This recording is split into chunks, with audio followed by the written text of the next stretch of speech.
இந்த RC car செய்யறதுக்கு மொத்தமாக என்ன பொருள் தேவை, அதோட ப்ரைஸ் என்ன அப்படிங்கிறத பார்த்துருவோம். ஃபஸ்ட்டு வந்து 4 channel RF remote, transmitter, receiver, antenna, இது 3 சேர்த்து 95 ருபீஸ் வரும். அதுக்கப்புறமேலு BO மோட்டர், ஒரு மோட்டர் 35 ரூபா வரும், 2 மோட்டர் 70 ரூபா வரும். அப்புறமேலு இந்த ஹோல்டர், 1 செல் ஹோல்டர், இது வந்து 12 ரூபா வரும். அதுக்கப்புறம் பேட்டரி, இந்த பேட்டரி நல்ல குவாலிட்டி 68 ரூபா. உங்களுக்கு கம்மியான விலை வேணாலும் 35 ரூபாயிலிருந்து நம்மக்கிட்ட லித்தியம் அயன் பேட்டரி இருக்குது. அப்புறமேலு இந்த வீல், ஒரு வீல் வந்து 6 ரூபா வரும். அதுக்கப்புறம் கேஸ்டர் வீல் 25 ருபீஸ் வரும். ஃபஸ்ட்டு நமக்கு காருக்காக ஒரு அட்டையை வெட்டி எடுத்துக்கலாம். ஸோ எங்கிட்ட ரெடிமேட் இருந்துச்சு, அதனால் அதை வரைஞ்சிக்கிறேன் நான்.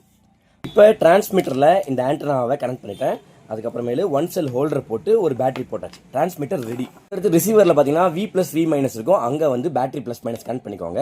அதுக்கப்புறமேலு பாருங்கள், 2 மோட்டருக்கு 2 வயர் இருக்கும். ஸோ நீங்கள் இங்கே ஒரு மோட்டர், அதுக்கு வீல் போட்டுக்கோங்க. அப்புறம் இன்னொரு மோட்டர், இன்னொரு வீல் போட்டுக்கோங்க. அவ்வளோதான். இப்போ நமக்கு ரிசீவர் ரெடி ஆகிடுச்சு. இப்போ நான் திருப்பி வச்சிடணும். இப்போ பார்த்தீங்கன்னா RC கார் ரெடி.